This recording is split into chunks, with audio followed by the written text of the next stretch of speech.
every time. Good morning, everybody. Good morning. Thank you all so much for being here, especially to the incredibly brave survivors who have time and time again stood up to demand accountability. I want to thank each and every one of you for your courage, for your tenacity, and for your determination to get us the truth. I also want to thank Lauren and everyone at World Without Exploitation who are working so tirelessly to create change and end human trafficking and sexual exploitation. And I want to thank my colleagues on both sides of the aisle who are here with us today: Nancy Mace, Sydney Kamlager-Dove, Becca Ballant, Grace Meng, who am I missing? Adelita. Melanie Stansberry, Adelita Grijalva, who got us to 218 on the discharge petition, and all the others that I know are in spirit with us here.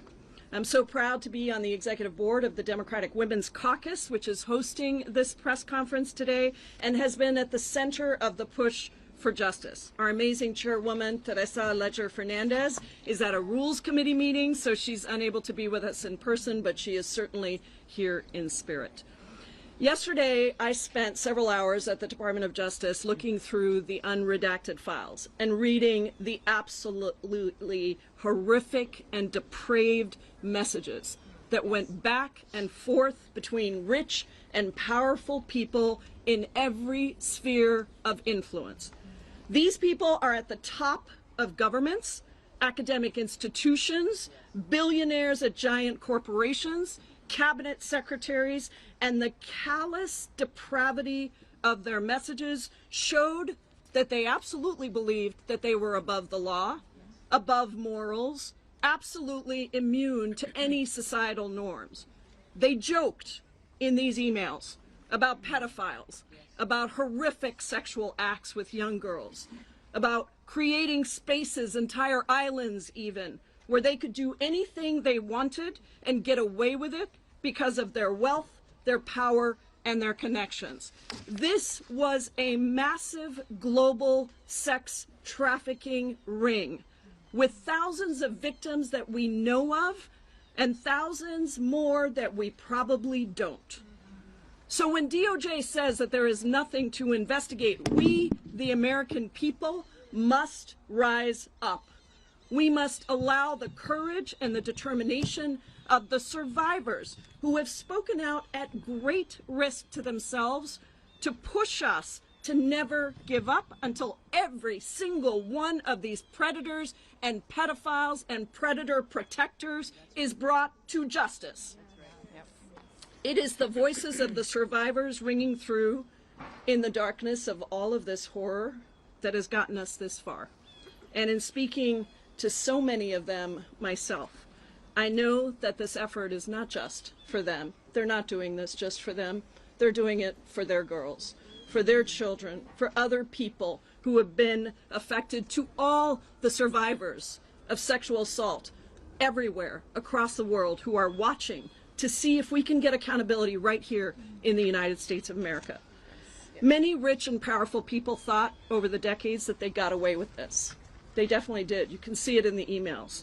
But as Lauren said to me the other day, the earth is shaking because every single one of them now is becoming known. And around the world, princes, ambassadors, even prime ministers are being brought down for their participation in this global sex trafficking ring. And here in America, that needs to happen too. And until it does, we are here to say we're backing down. We love you, we appreciate you, and we've got you. It's now my honor to pass it over to Representative Sydney Kamlager-Dove, my colleague on the Judiciary Committee. Thank you. Thank you, Congresswoman Jayapal. I also want to recognize Congressman James Walkinshaw and Congressman Jamie Raskin, who've also joined us for this press conference. My name is Congresswoman Sydney Kamlager-Dove. I represent Los Angeles, and I want to thank the Democratic Women's Caucus for hosting this press conference and for always centering survivors when talking about the Epstein files. You know, the entire weight of Donald Trump's government is being used against the survivors of Jeffrey Epstein and his co-conspirators' abuse. The fact that these survivors have not only come forward but continue to speak out and relive the worst day of their lives every single day is courage. And it's a kind of courage this administration does not have. 80% of sexual assaults go unreported because time and time again our broken justice system protects abusers instead of survivors. When the President and the Attorney General repeatedly shield pedophiles, rapists, traffickers from accountability, they send a chilling message to survivors everywhere and discourage others from coming forward. Let me be clear. We need this administration to care about child sexual assault instead of protecting pedophiles and predators. At 10 a.m., Attorney General Pam Bondi will be testifying in House Judiciary Committee. And we are all going to get in her face and grill her about the reckless and sloppy release of these files. One survivor found her name, her birthday, her address, and phone number, and workplace, all exposed in the files. That puts her at serious risk. And it is a chilling effect for every other survivor. Now it is my honor and privilege to turn it over to a brave and courageous woman, Teresa Helm.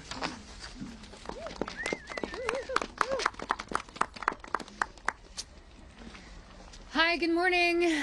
Here we are again. And for what it's worth, we're not going anywhere. And while it might seem that we're in the middle of the road of this, actually in many ways this is just beginning. I stand here in support for all of these women here beside me, all of the women across this nation, for my own children, for myself, for every one of you out there in this audience looking at us right now that's a survivor. This nation is full of survivors. We're going to stand and we're going to fight, and we're not going to stop because that's the right thing to do. We stand here also with the support, and we pray that there's nonpartisan support of Virginia's law that has just been introduced.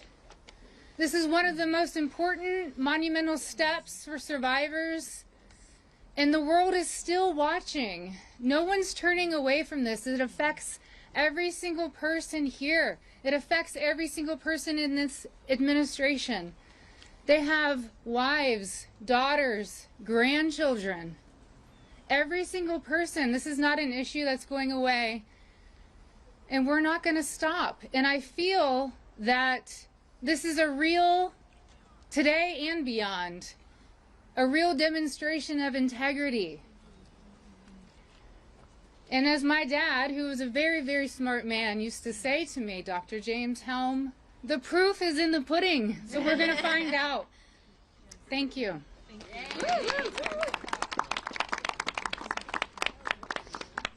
First, I want to recognize Representative Nancy Mace standing with us today because, as we have always said, this is a nonpartisan issue. What we know in the sexual violence arena is that there are more sexual abuse, sexual assault, and trafficking victims in the country, in the world, than any other tragedy. And consistently, those victims and survivors are told one of two things: shut up or move on.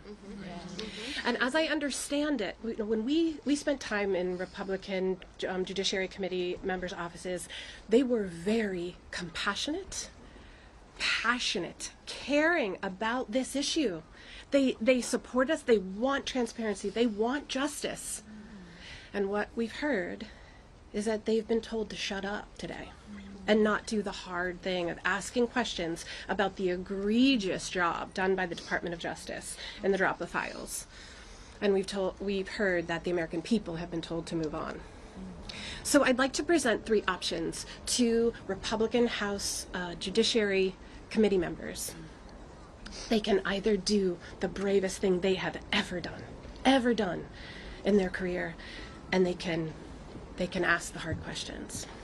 They can do a second thing, which is a really hard thing to do: refuse to be complicit and resign. Just say, I am making a statement and I'm going to resign from being part of this administration. And they can do a third thing. They can yield 1 minute of their time to Thomas Massie, who happens to be a real bulldog in this issue, and let him speak for them. That way they are able to hold their position of leadership, but make a stand showing their constituents, who are all victims and survivors too, that they believe in us. So today my question is, those on the Judiciary Committee, the Republicans, are you going to have courage, or are you going to be complicit? Thank you. Good morning. My name is Laura Bloom McGee. I am a survivor who stands before you to not ask you for pity, but demanding justice. Speaking my truth was born of courage. I stand here for every little boy and girl that is afraid to speak up after the unthinkable. That courage should never cost us our safety, our privacy, or our right to heal.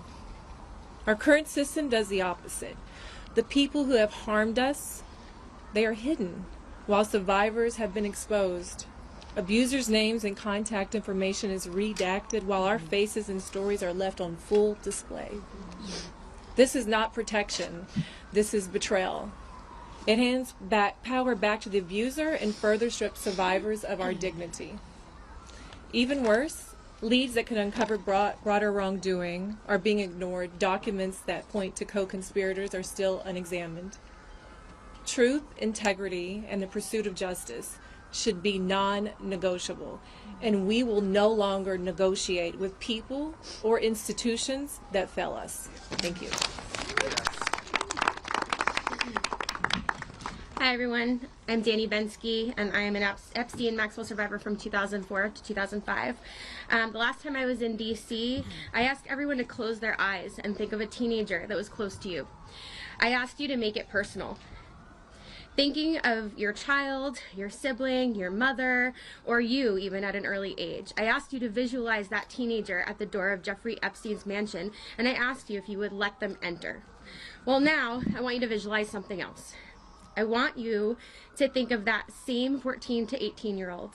I want you to imagine that they've since grown up, and one day you find their name and all of their identifying information in the Epstein files, alongside intimate, horrific details about their lives, sexual abuse, and trafficking.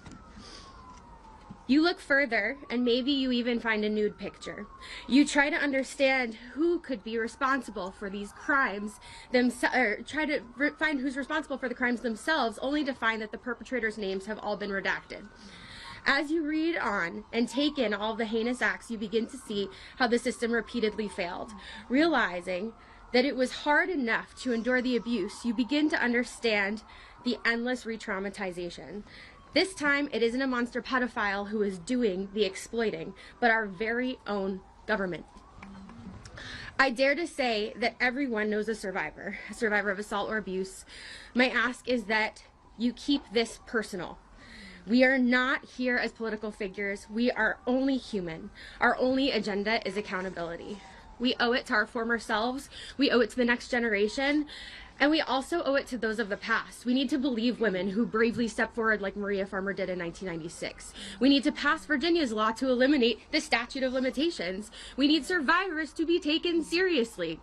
There should never be a time limit on justice. And the DOJ needs to do its job. Give us the rest of the files and start the investigations. Start the investigations on the things that are in the files right now. During my time with Jeffrey, I was always amazed that he could make you feel so special, like you were the only one in the room, and then treat you like an absolute piece of trash and throw you away. We will not be silenced and thrown away this time. Thank you.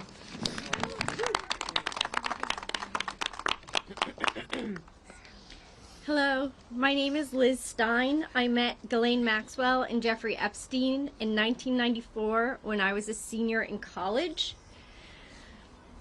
For us, this is not about politics. This is about people in power and vulnerable girls and young women. A partial release of these files by the DOJ, riddled with improper redactions that expose the vulnerable and shield the powerful from accountability, is not justice. It is injustice.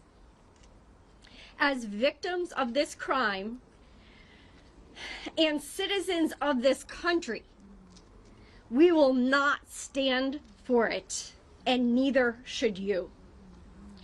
This is no longer about us. This is about survivors of sexual abuse everywhere. That's right. They are watching us. Yes. And if you think that this does not affect you, 1 in 4 women in our country have been touched by this issue. It affects all of us. We are being watched not only as survivors, but as advocates for those who cannot use their own voice to speak up. We as a nation have an opportunity to send a strong message that we will not protect people who victimize children, that we will stand up for what is right despite what our politics are, that we will cross the aisle, and that we will stand behind survivors for justice. We keep hearing our press secretary and our Department of Justice and other government officials saying they're moving on from this. I wish that we could. I met Epstein and Maxwell when I was 21 years old. I'm nearly 53 now. We cannot move on as survivors of this crime and as citizens of this nation without changing this narrative. So I ask you all to stand behind us and demand accountability for our government, because we certainly are going to.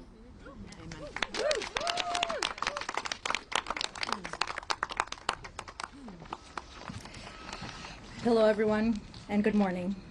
We are here today asking for basic safety, dignity, respect for survivors and Americans. In recent releases, survivors' names were not properly redacted. The failure has put people in danger, personal information has been exposed, information that can lead to harassment, threats, and retaliation. Some of those impacted are Jane Does who have never broken their silence, who have never chose to be public, and who deserve protection, not exposure. We are still asking a question the public deserves answered. How is the Department of Justice able to carefully redact the names of powerful men, yet fail to protect survivors? We stand here today, united and strong, and we are asking for something simple. Treat us like human beings. We have families, we have lives, we did not cause these crimes, and we should not be the ones paying for the price again. And if more documents are released, we are demanding that the DOJ take the time to do this the right way, fully and respectfully redact survivors' identities and any identity details connected to them. We also need to address the allegations contained in these materials.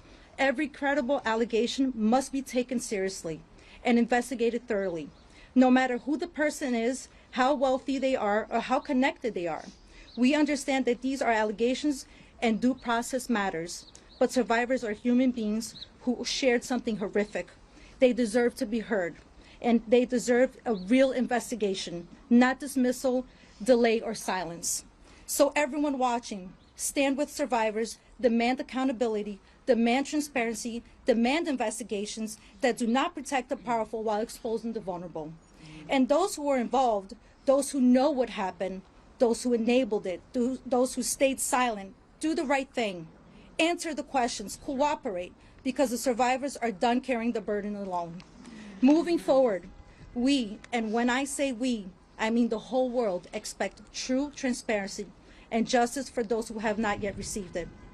I want to emphasize that after Congress reviewed the unredacted files yesterday and discovered that more powerful individuals were involved, I'm left wondering, why haven't we started an investigation this yet? Other countries have taken action, so why is the United States lagging behind, especially in a nation that prides itself on justice? This is what we believe in, this is what we demand. So the real question here is, when will the Department of Justice start investigation, not only the allegations, but to the powerful men that are running free? Thank you, everyone. Good morning, everybody. We are here today as survivors and as the families of survivors of Jeffrey Epstein and Ghislaine Maxwell. We are here as the family of Virginia Roberts Giuffre. My name is Sky Roberts, and I am the brother of Virginia Roberts Giuffre. Pam, I have a clear and simple message for you. The way this administration, and you specifically, have handled survivors has been nothing short of a failure. I have a message from Annie Farmer. She's not here today, but I love her to death. Believe that. And she said, Pam, do your job. Do your job, Pam. And I feel that. There are serious questions that demand answers. Why are the perpetrators' names being redacted while survivors' names are left unredacted? We are done with excuses. We are done with delays. No more lies. No more deflection. We want answers, and we want accountability. Virginia was not a headline. She was a daughter, a sister, a mother, and a human being. She carried what was done to her for years and still chose to fight, not just for herself, but for others who were afraid or silenced. And we need to say this plainly. The handling of the Jeffrey Epstein case has been mismanaged again and again across administrations, across agencies, and across years. That failure is not abstract. It has caused real, lasting damage to survivors, and that is not up for debate. We are here to see whether our representatives will stand with survivors, not with excuses, not with delay, not with political convenience. We are here to see whether you will ask the hard questions that have been avoided for far too long. And with that, I'm going to turn it over to Amanda. To Ms. Bondi, we are deeply disappointed by the way you and your leadership in this department have treated survivors. And today, while you're being questioned, we ask you to look in the eyes of every single one of us and remember Virginia Roberts Giuffre, who paid the ultimate sacrifice for the trauma that she had endured. We ask you to remember the lives that we have lost during this process. Accountability means real answers, not evasion. It means transparency, not more hiding. And we ask Congress that if Pam Bondi has been found where you have misled or gave false testimony, you must be held to the same standard as everyone else. No title, no power, no connections should change that. And to the American people, take heed. Be mindful of any government or any powerful people who try to tell us that what we lived through is not real, that what happened to us didn't happen,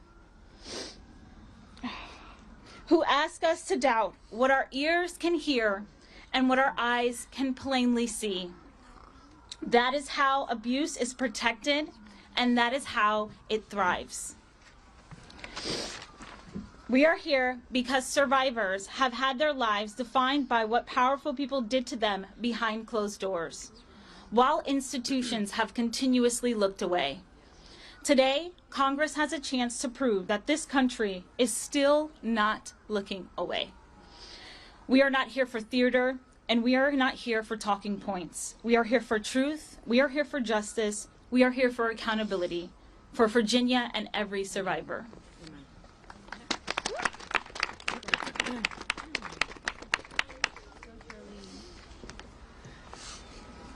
Hi, my name is Charlene Rochard, and last year I stood here as a survivor demanding the release of the Epstein files. Today, I stand here again as a citizen demanding accountability now that Congress is questioning Pam Bondi of the Department of Justice about the handling of the Epstein Files Transparency Act. Let me be clear. Survivors are furious. We watched the Justice Department botch redactions so badly that victims' images were exposed while predators' identities were kept hidden and protected. That does not feel like an accident or a clerical error.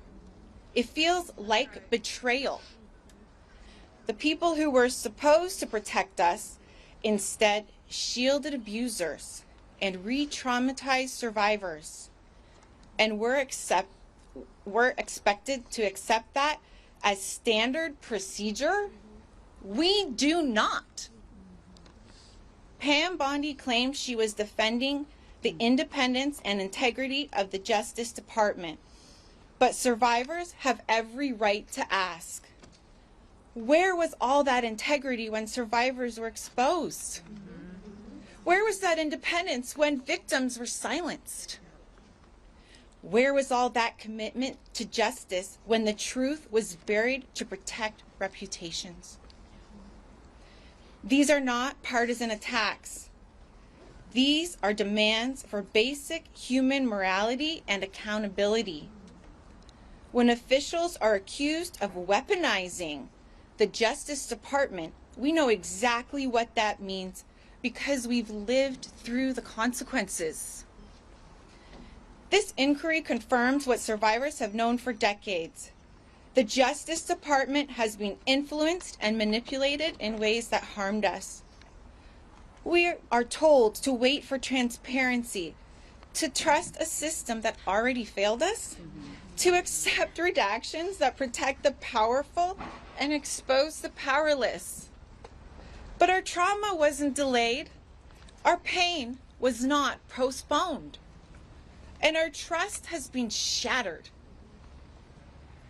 So I will say what many survivors feel. Pam Bondi and the Justice Department failed us repeatedly across administrations, across political lines, across decades, and the people who had the authority to intervene chose silence, secrecy, and self-preservation and called it justice. I'm here to make sure no one in the Justice Department, no matter their title, rewrites history or escapes accountability.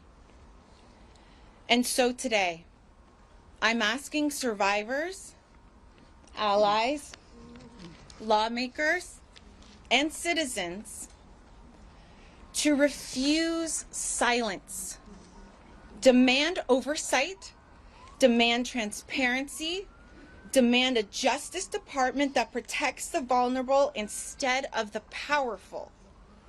Stand with us, speak with us, and do not look away.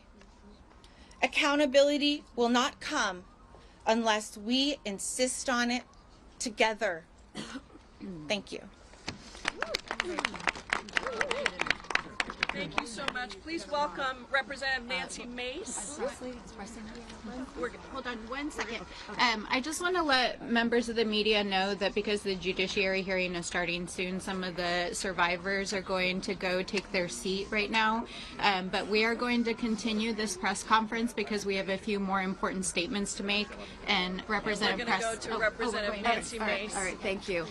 Good morning. For thousands of years, women have been considered second-class citizens. Back to the book of Genesis, chapter 24, when Dinah was raped by a prince, they tried to negotiate a deal to sweep it under the rug until her brothers took up swords. And today, the Epstein survivors who are here, advocating on their behalf, want America and the world to know they are no longer second-class citizens. And women in this country should never be treated like second-class citizens. And their stories are truth.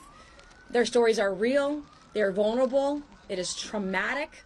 And it is lifelong trauma for each and every one of them. I have lost all faith in the justice system today. But I have not lost faith in the stories of the survivors of Jeffrey Epstein and Ghislaine Maxwell. And I want the survivors to know that the world is watching, and we must show them what we're made of. We're made of the courage of the Epstein survivors. We're made of the bravery of the Epstein survivors. We're made of the truth of the Epstein survivors. And we're here today to demand justice for the Epstein survivors, because their stories are our stories. There are judges all across the country, all across the United States of America, who are revealing the names and the identities and the residents, the addresses, the contact information of rape victims everywhere. Rape victims who come forward and name names are sued by their rapists. This is happening not just to them, but to women everywhere. In my case, I went to the law enforcement over 2 years ago. Evidence on a silver platter. Today, not a single person arrested, not a single person in jail. And so the days of the cover-up are over, and I am begging the media, don't make this partisan. This is about the victims. And this will go down, the Epstein saga and Maxwell, this will go down as one of the greatest cover-ups in American history. And I'm going to stand with the Epstein survivors until my last breath to ensure that the rich and powerful do not get away with this. Because America's system is a two-tiered system of justice. There's one for the rich and powerful, and there's one for the rest of us. And those days are over, and I want the rich and powerful, the princes, the princesses, the prime ministers, the former presidents to know your days are numbered. Thank you, and God bless each and every one of you.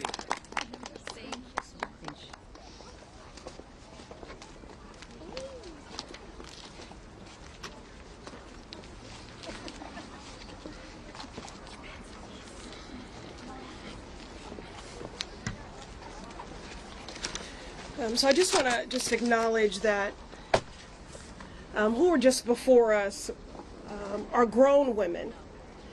But it's not hard for me when I look at them to see a 17-year-old, a 16-year-old, a 15-year-old, a 14-year-old, a 12-year-old, a 9-year-old. We're talking about children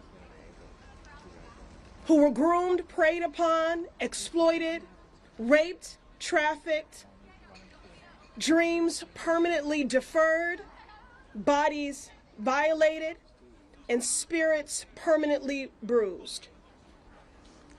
In Virginia's book, Nobody's Girl, it's titled that because she felt she belonged to no one, that no one cared. These survivors have been used, abused, and discarded. Jeffrey Epstein can rot in hell, and Ghislaine Maxwell can follow suit, and all of those co-conspirators and accomplices deserve to be named and shamed. Because as Virginia once said, if we don't know who they are, the monsters are still out there harming people. So I thank you for being here today. This is a season of call a thing a thing. So I have to be direct. Survivors gathered here today, I'm so grateful for their courage and leadership, and equally devastated and furious about what they have endured. You were failed by so many powerful people that could have protected your childhood. You were failed by a government that ignored your cries for decades. Truly an institutional betrayal.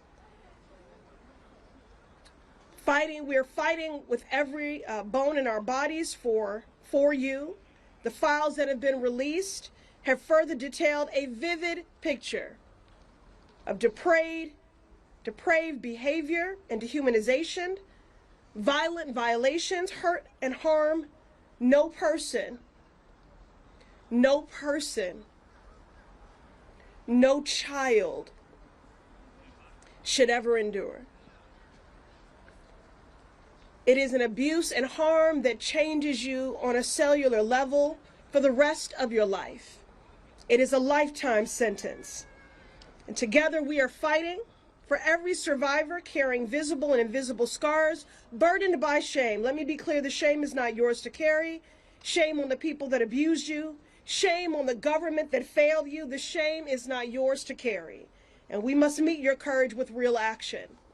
And again, although I know our survivors have left to take their seats at the judiciary hearing, I'm speaking to all the Epstein survivors, but to all survivors for whom the Epstein survivors are a proxy for. This moment requires that we meet their courage with real action. These powerful abusers have been protected by institutions that are more concerned with the wealthy and well-connected than centering survivors. The Department of Justice must continue to release files, and they must correct course as we've demanded from the beginning. The identities of survivors in these files must be redacted and protected. And this can't end with the release of the files. We must see thorough investigations followed by swift accountability for all that enabled and incited this abuse. Words are important, but actions are what matter now. And that's why we will not yield.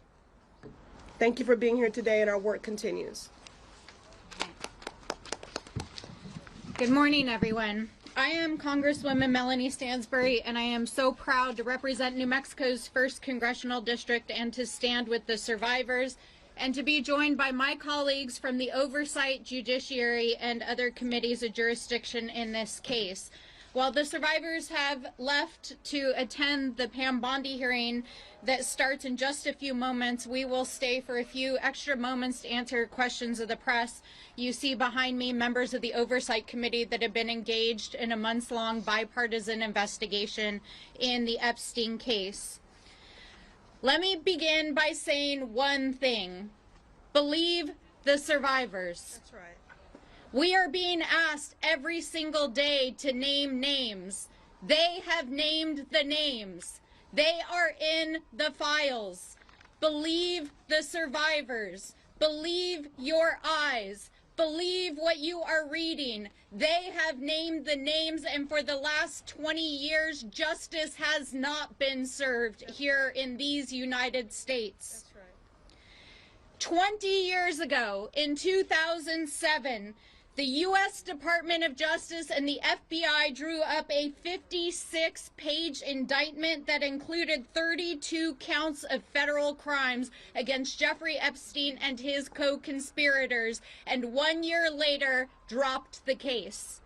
In the years that ensued, hundreds and potentially thousands of additional victims of sexual violence were allowed to happen because the United States government failed to act. Today, that same injustice is continuing right now here in the halls of Congress, the halls of the Department of Justice, and yes, in the halls of the White House.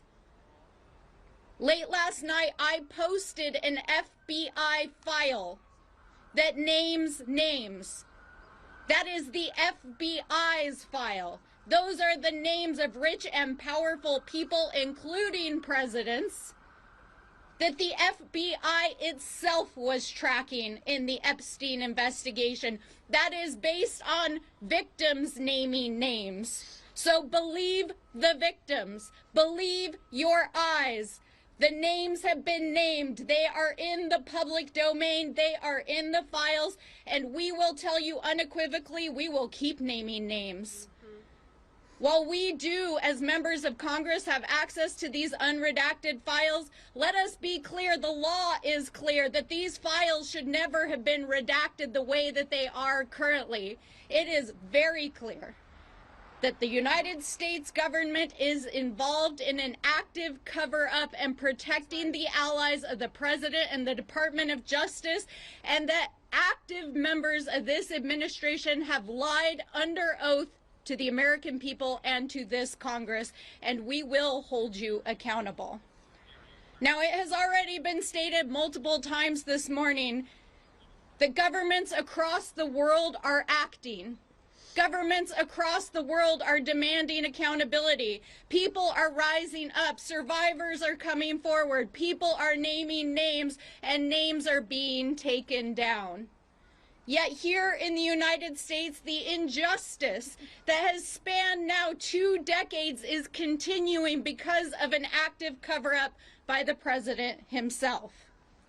So what we ask all of you, the American people, members of the press, the eyes of the world who are watching us here in the United States, believe the survivors. Yes. Have courage. Do the right thing. Because the survivors have already had the courage to say those names over and over again. And they have more courage and guts than half of the people in the buildings behind us and most of the people in this town. But we want you to know that we will not let this injustice stand. We will stand here every day with the survivors. We will not stop. We will look through every file. We will follow every lead, and justice will be served. And to every survivor out there, here in the United States and across the world, the millions of survivors, girls, women, boys, people who are watching, we know the eyes of the world are on us. We stand with you. We are fighting for you. You are not alone. And whether you have come forward or not, we want you to know that we are fighting for you. We see you, and we will fight for justice. That's right. And so with that, we will open it up for questions. And some of us are going to head over to the Judiciary Committee, where Pam Bondi has to answer some very serious questions. Do we have any questions from the press? Yes. Several members of the British political class have lost their positions, as you've mentioned, as a result of being associated with the Epstein files. Do you think that people in the Trump administration, like Secretary Lutnick, should lose their job as a result of misrepresenting their relationship with Epstein? Absolutely. It is very clear that Howard Lutnick lied to the American people about the nature of his relationship, and that he repetitively lied, including potentially perjuring himself yesterday right behind me in the United States Senate. We have the files. We know the nature of the relationship. We know that there are multiple witnesses who shared information with the FBI about Howard Lutnick's relationship with Jeffrey Epstein. It's time for him to stand down. I'll add one thing. What message does it send about our country to our kids when people in Europe are being held accountable, but people in the United States are not being held accountable for the same exact situation? So we have to hold people in this administration accountable, no matter how powerful they are. Yeah. Can I ask Emily? And this is Suhas Subramanian from Virginia. Over time, we've heard more about the involvement of the man formerly known as Prince Andrew. Mm-hmm. We've had statements from Buckingham Palace Mm-hmm. and from William and Kate saying their thoughts are with the victims. I just wonder what your thoughts are. Jeffrey Epstein was a man who was invited to the palace. He was a Balmoral estate, the royal estate. He was a man who was in the midst of the royal family. Mm-hmm. What would you say to King Charles with regard to what he should do as the head of the royal household? Should he get involved? Should he publicly answer questions? What action would you like to see? Well, I'm humbled that you would ask a mere citizen congresswoman from New Mexico to comment on what is happening with the royal family. But let me just say this generally. When you examine what the FBI and the United States investigated of Jeffrey Epstein for more than a decade, it is very clear that his crimes included not just sex trafficking, but international money laundering, potential influence peddling of state secrets to foreign governments. We still don't understand the nature of his intelligence work, and it is not only a stain on the reputation of all world leaders that there are leaders that were in association with Epstein and his sexual crimes. but it's also a national security risk. And I think that what has unfolded in the UK over the last couple of weeks is that Jeffrey Epstein was a national security risk to the UK, and it's important that the individuals who may have either intentionally or inadvertently shared information be held accountable. Yeah. Yeah, I think in terms of King Charles, I mean, the family's reputation is on the line right now. And so I hope they do the right thing by letting authorities hold Andrew accountable for anything he did. I still want to continue to see if Andrew will come and testify before our committee. But certainly the victims have said that justice has many forms, and one of them is the reputations and titles and power of many of these people who were involved in these crimes. And so their reputation is on the line right now. Is that a question that you have, given that Epstein was in amongst the royal family via Andrew for so long? Is that a question that you have, perhaps? Did the wider royal family know more than we know? No more than they're letting on? It's hard for me to say. I think that's why we want all the documents to know exactly what evidence there is of any sort of knowledge of the crimes. Mm-hmm. And I think especially when you have a peek behind the redactions and some of the email correspondence, Jeffrey Epstein had a vast network of leaders, businessmen, others that he was involved with globally. And it's not necessarily indicative that he was doing work for governments or that others in the government were involved, but it's clear that his influence peddling and his business scheme involved maintaining those kinds of relationships. So I think at this point it's unclear that there's any evidence that points to broader participation outside of the individuals who've so far been named. Are there other questions? Yes, go ahead. My name is Christine Hillier, and I'm with Testifies Governance Lab. And have you seen any patterns of this overlapping with structural defects within our own CPS and family court systems? Oh, absolutely. I think one of the things that we met extensively, a number of members and survivors yesterday, to talk about what comes next.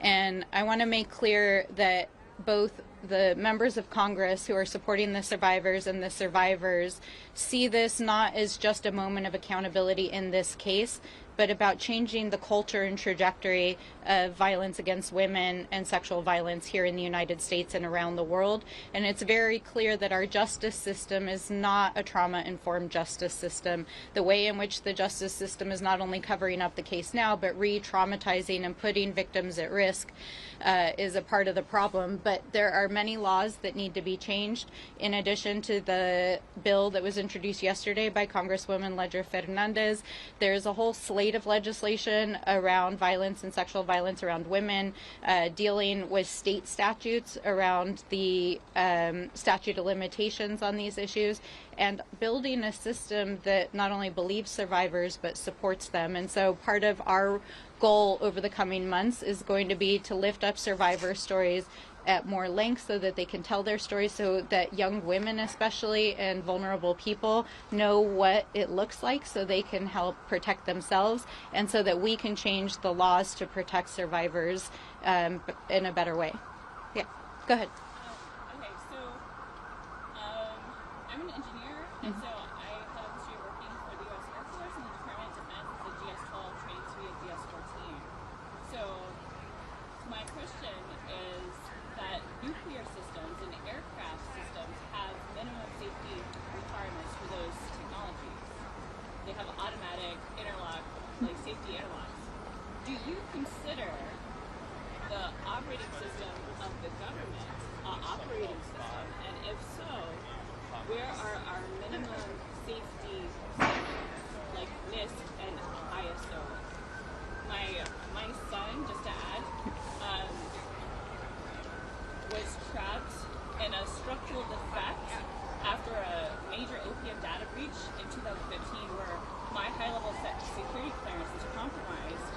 And since then, my identity has been burned by paperwork and structural defects across the nation and internationally. So I have been endlessly abducted by our own government repeatedly across the United Kingdom and then across the U.S. Nevada, Colorado taken. Would it be okay if we can talk to you a little bit more offline about your case? But I'll just say, yeah, I'll just say this. No, it's a political system. It's not an operating system, and we do need to reform the system. We'll take one more question, and then we're going to go ahead and head over to judiciary. Representing both sides of a system at the same time as a structural defect that resulted in. Yes. Sorry, I just wonder, what do you want to hear from Pam Bondi today? What do you need to hear from Pam Bondi today? Sorry, go ahead. What do you need to hear from Pam Bondi today? Do you want to go ahead and start? I have a lot of questions about where the 2.5 million files that they're withholding are, and whether they plan to release them, and whether they plan to follow the law. That's the reality, because right now they're not following the law. They're not following our subpoena from our committee, and so we're going to continue to ask questions like that. Thank you. I mean, personally, the only thing I want to hear from Pam Bondi is I resign. But we know that's not going to happen today. She needs to answer for not only her complete debacle of rolling out these files, but her lack of compliance with the law and the ways in which she has systemically failed the survivors. So thank you all so much. Thanks for joining us.